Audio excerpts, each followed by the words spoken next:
എന്നെ കാണാൻ മുണ്ടിൽ ഇതിലും സ്റ്റൈലാണ് ആക്ച്വലി. ഞാൻ ഞാൻ അറ്റ്ലീസ്റ്റ് എൻ്റെ ജനറേഷനിലുള്ള ചെറുപ്പക്കാരിൽ, അല്ലെങ്കിൽ ഇപ്പോൾ ചെറുപ്പക്കാരൊന്നും പറയാൻ പറ്റില്ല, 43 വയസ്സായി. എൻ്റെ ജനറേഷനിലുള്ള ആക്ടേഴ്സിൽ പൊതുവേ മുണ്ടും ലുങ്കിയും ഒക്കെ ഉടുക്കാൻ താരതമ്യേന കംഫർട്ടബിൾ ആയിട്ടുള്ള ഒരാളാണ് ഞാൻ. I think it's a very stylish outfit. Public ഫങ്ഷൻസിനൊക്കെ പോകുമ്പോൾ അതിൻ്റേതായ ഇറ്റ്സ് സ്ലൈറ്റ്ലി അൺകംഫർട്ടബിൾ. അതുകൊണ്ടാണ് പലപ്പോഴും ഇങ്ങനെ കോട്ടും സൂട്ടൊക്കെ ഇട്ട് വരുന്നത്.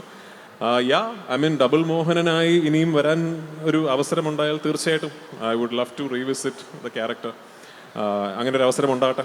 പക്ഷേ ഇത് എന്നെ ഡബിൾ മോഹനാക്കി മാറ്റുന്നതിൻ്റെ പിന്നിൽ നമ്മുടെ മേക്കപ്പ് ഡിപ്പാർട്ട്മെൻറ്റിൻ്റെ വലിയ മനുവിൻ്റെയൊക്കെ വലിയ എഫേർട്ട് ഉണ്ട്. പ്രമോദ് എൻ്റെ മേക്കപ്പ് മാൻ്റെ ഒക്കെ വലിയ എഫേർട്ട് ഉണ്ട്. രാവിലെ ഞാൻ പോയി ആ കസേരയിൽ ഇരുന്നാൽ ഒരു മണിക്കൂറുണ്ട്. കാരണം ഇതിനകത്ത് ഒരുപാട് സീനുകളിൽ ഞാൻ ഈ ഇന്ന വെസ്റ്റും ലുങ്കിയും മാത്രം എടുത്തിട്ടുള്ള സീനുകളുണ്ട്. അപ്പോൾ എൻ്റെ കൈയും കാലും ഒക്കെ മേക്കപ്പ് ചെയ്യണം. അപ്പോൾ വലിയൊരു എഫേർട്ടുണ്ട്, അത്ര എളുപ്പമല്ല.